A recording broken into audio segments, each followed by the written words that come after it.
Hello students. Class 9 coordinator की theorem की series में आज हमारा थ्योरम है if the diagonals of A coordinator bisects each other than it is a parallelogram. तो अभी जो हमने लास्ट वीडियो किया उसमें था कि अगर पैरेललोग्राम में डायगोनल्स जो है बाइसेक्ट करती है एक दूसरे को, ठीक है, मतलब diagonals of a parallelogram bisects each other. But in this case it is if the diagonals of A coordinator bisects each other than it is a parallelogram. मतलब ये लास्ट 8.6 थ्योरम का कन्वर्स है। तो हम कैसे करेंगे?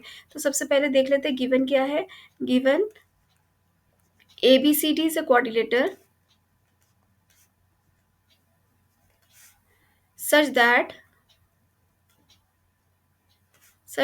AO is equal to OC and BO is equal to OD। ठीक है, और टू प्रूव क्या करना है हमें? ABCD is a parallelogram। ठीक है, तो प्रूफ शुरू करते हैं। तो हम कौन से दो ट्राइंगल्स लेंगे? आप कोई भी ले सकते हैं, आइदर AOB एंड DOC और AOD एंड BOC। ठीक है, मैं ले रही हूँ triangle AOB and D and COD, triangle COD। क्यों ले रही हूँ? क्योंकि पिछले वाले में यही दो ट्राइंगल्स लिए थे, तो अब बिल्कुल उसका कन्वर्स कराने के लिए मैं ये दो ट्राइंगल्स ले रही हूँ। तो आप दूसरे भी इन दोनों को भी ले सकते हो, ठीक है। तो लेकिन मैंने अभी इन दोनों को लिए, इन दो ट्राइंगल्स को लिए, इसको और इसको। ठीक है, तो अब यहाँ पर देख लेते हैं। अगर आप चाहते हैं मैं कलर, इसको थोड़ा सा कलर कर देती हूँ ताकि ये बहुत अच्छे से समझ में आए।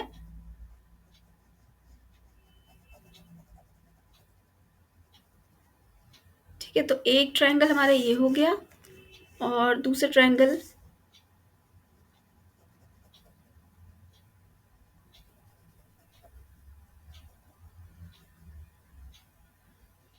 दूसरा ट्राइंगल हमारा ये हो गया।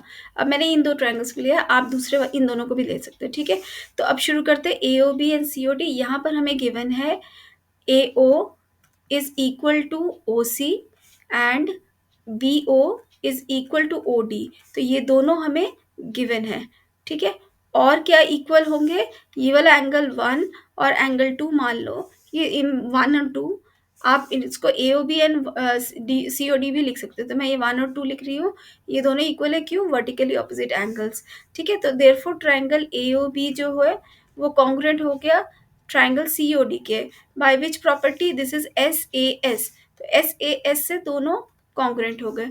अब ये दोनों अगर कॉन्ग्रुएंट हो गए तो इनके कॉरेस्पॉन्डिंग पार्ट्स भी इक्वल हो जाएंगे। तो हम लिख सकते हैं इसके कॉरेस्पॉन्डिंग पार्ट्स कौन कौन से इक्वल है। तो हम लिख सकते हैं, आप लिख सकते हो AB is equal to CD। पहला ये लिख सकते हैं। दूसरा, और हम क्या लिख सकते हैं? एंगल्स भी लिख सकते हैं। मैंने मान लिया ये वाला एंगल 3 और एंगल 4 जो है ये इक्वल है।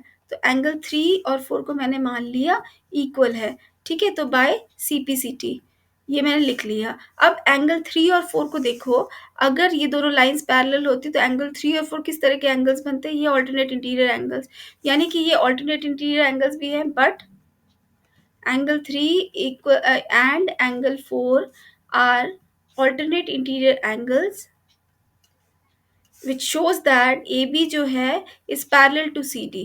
तो AB जो है हमने CPCT से इक्वल भी कर लिया और AB को CD के पैरेलल भी कर दिया।